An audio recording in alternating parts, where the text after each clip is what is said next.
신약 성경 사도행전에서 보면은 초대교회 안에 4가지 직분을 이렇게 나누어 지고 있습니다. 그 첫 번째가 뭐냐 하면은 일반 성도 직분입니다. 사도행전은 그들을 제자라고 합니다. 복음을 듣고 예수님을 영접한 후에 예수님을 더 알고 싶어 열심히 모여 예배하고 사도들에게 말씀을 배우고 싶어하는 부류가 이들입니다. 아마 이들의 눈은 반짝반짝 빛이 났을 것입니다. 어떻게든 예수님을 더 알고 싶어 했으니 이들을 또 말씀을 가르치는 사람들을 또 사도였으니 이 사도들이 얼마나 힘이 났겠습니까? 둘째는 평신도 지도자입니다. 사도들로 감당하기 힘든 구제와 재정 그리고 행정사역을 위해 부름받은 사람들이죠. 우리는 그들을 일컬어 7집사라고 하지만 바른 이해는 안수받은 평신도라고 해야 하는 것이 맞습니다. 지금의 장로 안수집사가 이 그룹에 해당되는 것입니다. 셋째는 사도들입니다. 사도들은 사복음서에 예수님의 제자로 불립니다. 예수님이 직접 선택하신 12명이 여기에 해당됩니다. 처음에 12명으로 출발했지만 후에 유다가 빠지게 되고 그 자리에 마띠아가 들어오므로 초대교회가 시작되었습니다. 베드로를 중심하는 사도들은 말씀 사역과 기도 사역에 전념하였던 것입니다. 넷째는 특별한 사도인 선교사 바울입니다. 12사도에 유일하게 사도라고 불리는 특별한 자가 바로 바울인 것입니다. 스데반의 순교의 열매로 탄생된 바울로 복음은 지금의 터키, 그리스를 지나 로마까지 전파되었던 것입니다. 지금도 교회마다 이 4그룹이 헌신한다고 생각하면 그 맞는 정답입니다. 목사님은 말씀 사역과 기도 사역에 전부 합니다. 일반 성도는 예수님의 제자가 되고 열심히 모이고 성경을 배우고 힘쓰는 것입니다. 안수받은 장로 집사들은 자신의 직분에 울부를 가지지 않고 헌신합니다. 교회의 후원으로 파송받은 선교사는 전 세계로 나아가서 복음사에게 힘을 쓰고 있다고 보면 되는 것입니다. 그러면 하나님은 그 교회로 통해 지금도 놀라운 부흥을 허락하시리라 믿습니다. 저는 우리 교회가 바로 이런 교회가 되기를 소망합니다. 그럼 오늘 본문을 들어가서 안수받은 7명의 평신도로서 평신도 지도자 중에 첫 번째로 소개된 스데반에 대해서 집중해서 이야기해 보도록 하겠습니다. 8절과 10절을 보십시다. 8절 스데반이 은혜와 권능이 충만하여 큰 기사와 표적을 민간에 행하니 10절은 스데반이 지혜와 성령으로 말함을 그들이 능히 당하지 못하여. 스데반의 이름의 뜻은 면류관입니다. 그의 부모가 이름을 지었겠지만 기가 막히게 지었는 것이죠. 최초로 순교의 면류관을 쓴 사람이 스데반입니다. 하나님께 엄청난 영광의 면류관을 받은 사람이라는 면에서 면류관의 이름의 뜻은 적절하고 적합하다고 봅니다. 그럼 스데반이 어떤 인물인지 좀 알아볼 필요가 있는데요. 스데반 개인의 이력에 대한 기록은 성경에는 나오지 않고 있다는 것입니다. 가문의 배경도 학문적 배경도 없고 그러기에 또 성경에 소개된 내용을 통해서 스데반이 어떤 사람이다라는 것을 이야기할 수 있는 것입니다. 6장 앞부분부터 나온 내용을 포함하여 찾아보면 스데반은 3절에 성령과 지혜가 충만, 또 5절에는 믿음과 성령이 충만, 8절에는 은혜와 권능이 충만, 10절에는 지혜와 성령으로 이렇게 정리되어 있습니다. 보세요. 이 말씀에 소개된 것을 나열하면 스데반은 성령, 지혜, 믿음, 은혜, 권능이 충만한 사람입니다. 오늘 교회에서 우리가 많은 교회들이 임직을 하고 안수를 받지 않습니까? 집사나 안수집사나 권사나 장로나 그런 사람들 우리가 한 번 한 번 생각해 보면은 스데반과 연결을 좀 지어야 된다고 생각을 합니다. 우리 교회 장로님, 안수집사님은 성령 충만한가? 또 지혜 충만한가?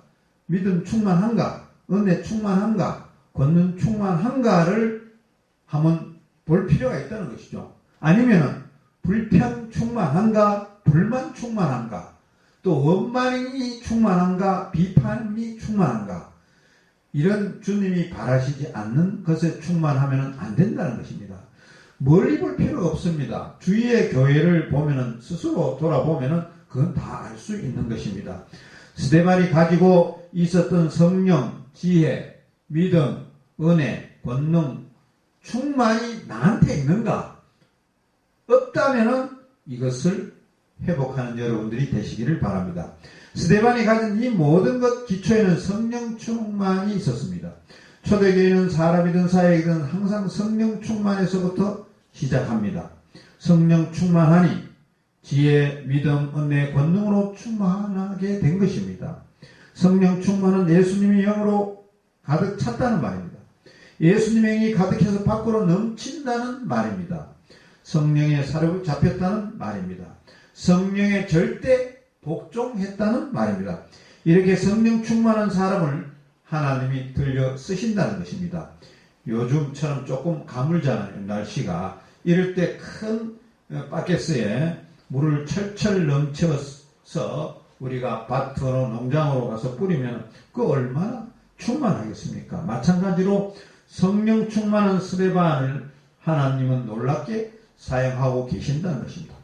스데반은 처음에는 구제하는 사역을 위해서 부를 받았지만 구제 사역에서 묶어있지 않고 재정관리도 하고 행정도 맡아하고 살림도 사는 그런 기적을 행했다는 것입니다. 8절 하반절에 보면은 큰 기사와 표적을 민간에 행하니 라는 말씀대로 귀신 들린 자, 병든 자를 고치는 사역도 했습니다. 그것뿐만 아닙니다. 스데반은 말씀도 가르쳤습니다. 9절에 보면은 이른바 자유민들, 즉 구레네인, 알렉산드리아인, 길리기아와 아시아에서 온 사람들의 회당에서 어떤 자들이 얼마나 스데반과 더불어 논쟁할세라고 했습니다. 이 말씀에 집중해서 보아야 할 두 단어는 회당과 논당, 회당과 논쟁이라는 단어입니다. 말씀 사역이란 원래 사도들의 전문무였습니다. 지난주에 생각한 대로 사도들이 구제 문제로 정신없이 일하다가 헬라파 유대인의 원망한 소리를 들은 것을 계기로 본질적인 사역으로 돌아가기도 결심했습니다. 사도들의 주 사역은 기도 사역과 말씀 사역입니다. 제가 지난주에 이 말씀을 드리면서 오늘 한국교회가 부흥하려고 하면 모든 목사들이 말씀 사역과 기도 사역으로 돌아와야 한다고 했습니다. 목사들이 말씀 사역, 기도 사역을 하지 않으면 뭘 하겠습니까? 정치한답시고 노예나 총회에 기웃거린다면은 본질적인 사역을 놓치고 말 것입니다. 그런 목사들이 계시는 교회는 부흥하는 교회라고 보기는 어렵지 않습니까?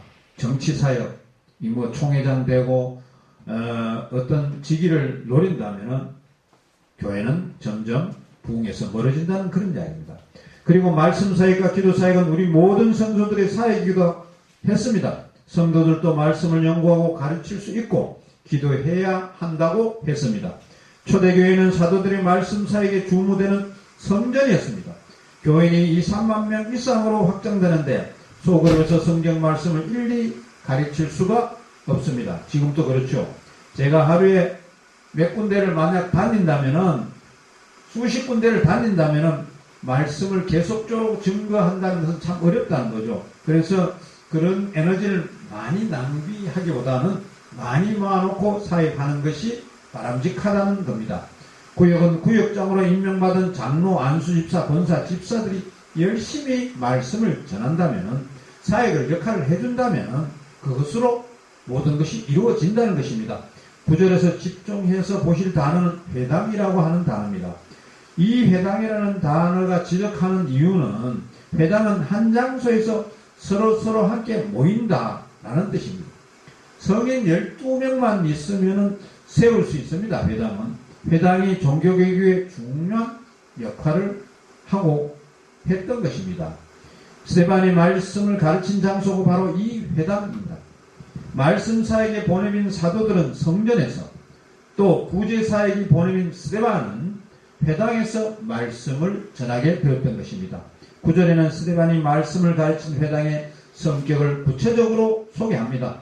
이른바 자유민들, 즉 구레네인, 알렉산드레인, 길리기아와 아시아에서 온 사람들의 회당에서, 여기서 잘 보셔야 할 것은 자유민이라는 말입니다. 지금 우리 모두 자유민이죠. 하지만 로마가 세계를 통치할 때는 모든 사람이 자유롭지 못했습니다.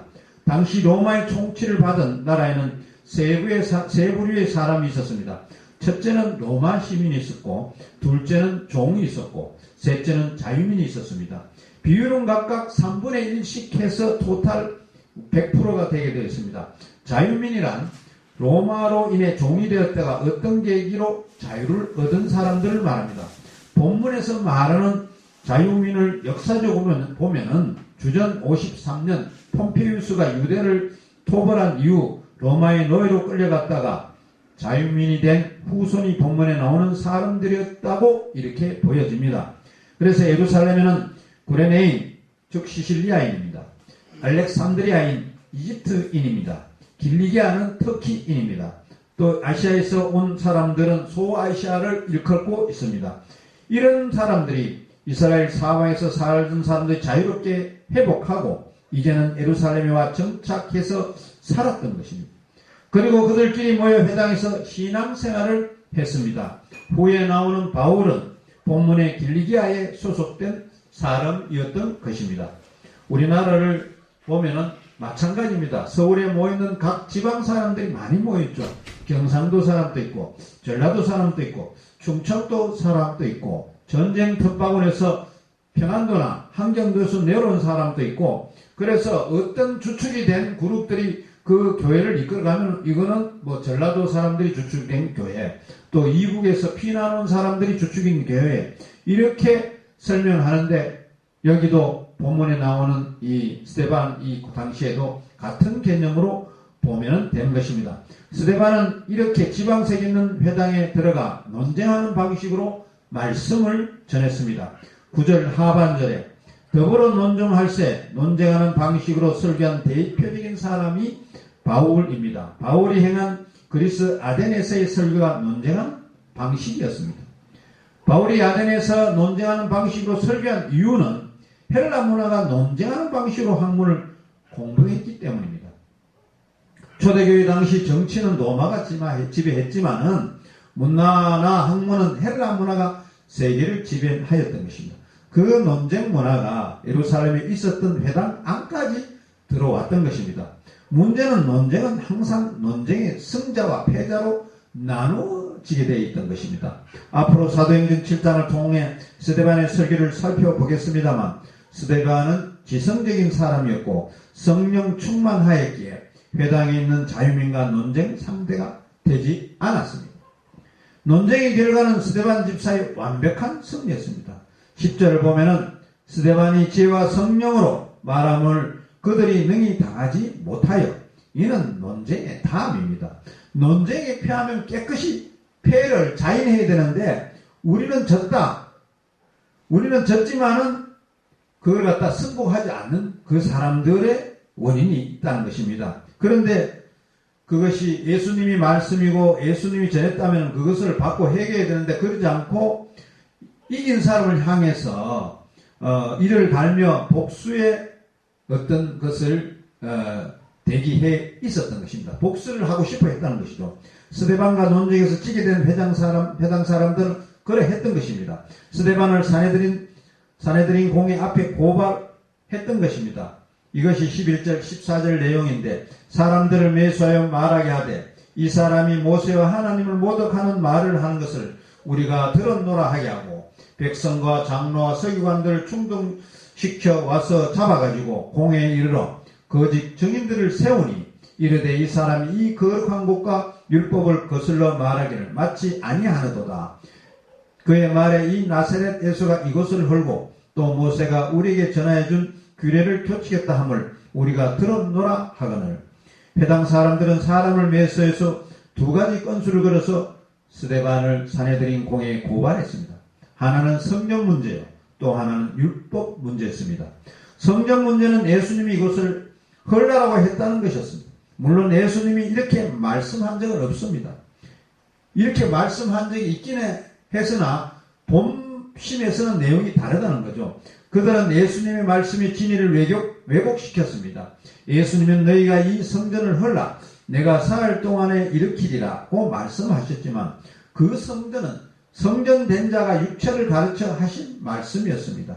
다시 말해서 내가 이 땅에 온 것은 세상 사람들 구하기 위해서 죽으러 온 것이고 십자가에 달려 죽은 후에 부활해서 너희들에게 부활 생명을 주겠다는 것입니다. 그런데 이 말을 들은 자들은 성전을 헐라는 말을 문자적으로 해석해서 예루살렘에 있는 성전을 헐라고 예수도 가르쳤고 지금 스데반도 가르치고 있다고 거짓 증인을 세워서 말한 것입니다. 또 율법 문제는 14절에 있는 대로 모세가 우리에게 전하여준 규례를 고치겠다 함을 우리가 들었노라고 이야기했다면서 율법에 대한 문제를 고소했습니다. 마태복음 5장 10절에는 내가 율법이나 선지자를 폐하러 온 줄로 생각하지 말라. 폐하러 온 것이 아니요 완전하게 하려 함이라. 그렇습니다. 예수님은 율법을 고친다고 말씀한 적이 없습니다. 그럼에도 불구하고 회당의 사람들은 스데반의 설교를 통해서 자신들이 논쟁에서 패하게 되자 율법을 고치라고 한다면서 스데반을 고발하게 된 것입니다. 자, 그러면 여러분 고발당한 스데반의 입장으로 한번 되어서 생각 한번 해봅시다. 평신도 지도자로 안수받고 나서 열심히 섬겼습니다. 구제부나 재정부나 행정정반의 일을 다 맡아 했습니다. 그뿐만 아니라 또 기적 같은 말씀, 또 좋은 말씀을 한 영혼이라도 구원하기 위해서 회당마다 돌아다니면서 복음을 전했습니다. 그런데 스데반에게 돌아온 결과는 뭡니까? 공화 앞에 잡힌 신세가 되지 않았습니까? 여러분 같으면 어떻겠습니까? 이 잡힌 신세는 어떠겠습니까? 우리는 그때나 나타난 스데반의 표정에서 스데반의 위대성을 다시 한번 발견합니다. 15절입니다. 공회 중에 앉은 사람들이 다 스데반을 주목하여 보니 그 얼굴이 천사의 얼굴과 같더라. 여러분 앞뒤로 있거나 옆에 있는 성도님 얼굴 한번 보십시오. 천사의 얼굴입니까? 저는 제일 부러운 사람이 늘 싱글벙글 웃으면서 말씀을 전하시는 목사입니다. 어떤 목사님은 설교를 하면서 싱글벙글 웃는 목사님이 계세요. 그런 분을 보면 참 부럽다는 것이죠. 어떻게 하면 나도 저렇게 은혜롭게 싱글벙글 웃으면서 이렇게 말씀을 전할 수 있을까? 잘 안 됩니다. 사실은. 예. 보통 사람들은 그 사람의 모든 상태가 얼굴에 나타납니다. 부부싸움을 하고 예배당에 오면은 그 사람 얼굴에 뭔가 찌들어서 뭔가 쫓겨서 또 얼굴에 사온 흔적까지 나타납니다.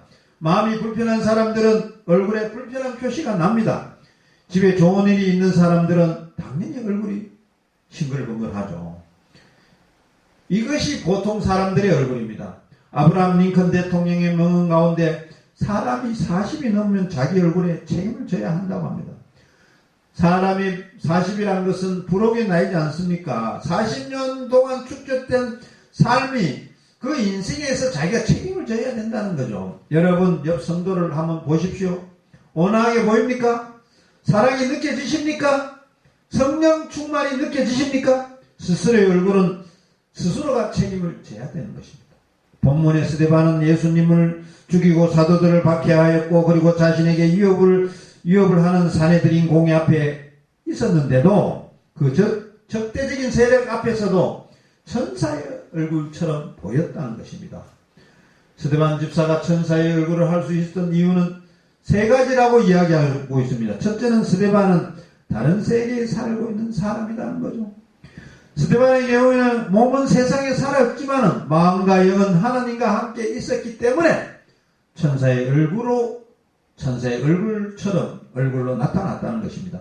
구약의 모세의 경우에도 십계명을 받기 위해서 40주야를 시내산에 머물렀다가 산 아래 내려오니 그의 얼굴에 광채가 나서 백성들이 쳐다보지 못했다는 거 아닙니까? 둘째는 스데반은 성령의 지배를 받고 있었기 때문입니다. 셋째는 스데반은 자신을 재판하는 사람들을 용서하고 있었기 때문입니다. 용서하는 얼굴은 평안할 수밖에 없습니다. 여러분들 용서하십시오. 용서한 얼굴은 평안합니다. 저는 오늘 스데반에 대한 설교를 준비하면서 어떤 한 집사 이야기 생각납니다. 이 집사님은 저한테 이런저런 이야기를 하시면서 목사님 곁에도 자신이 알고 있는 이 좋은 사람들 옆에 많았으면 좋겠다 하는 이야기를 들었습니다. 여러분, 교회 안에서도 장로와 집사, 권사가 있지만 정말 이렇게 좋은 사람, 주의 종을 받들면서 힘이 되게 하는 사람들이 많아야 됩니다. 그러지 못하고 주의 종을 갖다가 헐뜯고 주의 종을 갖다가 시비 걸고 이래서는 안 된다고 생각합니다. 이러면 주님이 뭐라고 이야기했습니까?